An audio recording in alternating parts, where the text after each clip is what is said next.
Hello guys, അപ്പോൾ രാവിലെ പണികളുടെയൊക്കെ ഇടയിലായിരുന്നേ.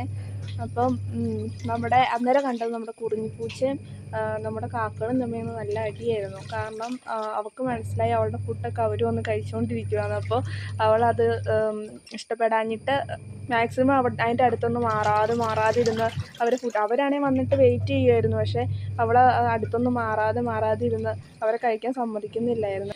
അപ്പോൾ ഗൈസ്, ഞാൻ നമ്മുടെ കുറിഞ്ഞിപ്പൂച്ചയ്ക്ക് ഫുഡ് ഇട്ട് കൊടുത്തിട്ടുണ്ട്. അവൾ കുറച്ചേ കഴിക്കത്തുള്ളൂ. പക്ഷെ ബാക്കിയെല്ലാം വന്ന് കാക്കകളാട്ടോ കഴിക്കുന്നത്. കാക്കകൾ മാത്രമല്ല കേട്ടോ, ഇവിടെ ഒരുപാട് പൂച്ചകളുണ്ട്. അവൾ കഴിച്ച ശേഷമാണ് ഇപ്പോൾ എല്ലാവരും വന്ന് കഴിക്കുന്നത്. ഇപ്പം കണ്ട കുറിഞ്ഞി മനസ്സിലായി. കുറിഞ്ഞി എന്താ ഇടയ്ക്കിടയ്ക്ക് നോക്കുന്നതെന്ന് കണ്ടോ? കുറേ കാക്കകൾ അവിടെ വന്ന് വെയിറ്റ് ചെയ്യുന്നുണ്ട് ഇവൾ കഴിക്കാൻ വേണ്ടിയിട്ട്.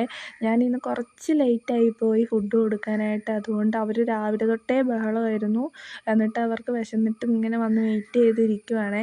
പക്ഷേ എന്ത് ചെയ്താൽ കണ്ടില്ലേ ഒരാളിരിക്കുന്നത് കൊമ്പത്ത്. ഒരാൾ മാത്രമല്ല കേട്ടോ, ഓരോ ജില്ലയിലായിട്ട് ഓരോരുത്തരായിട്ട് ഇങ്ങനെ ഇരിപ്പുണ്ട് വെയിറ്റ് ചെയ്തേ.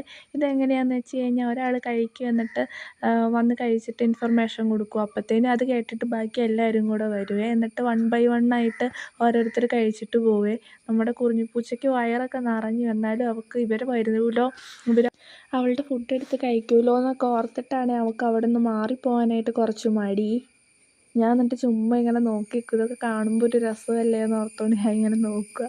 ശരിക്കും ഈ പൂച്ചകളുടെയൊക്കെ ഇടയിൽ ഇങ്ങനെ കുശുമ്പുണ്ടല്ലോ അല്ലേ.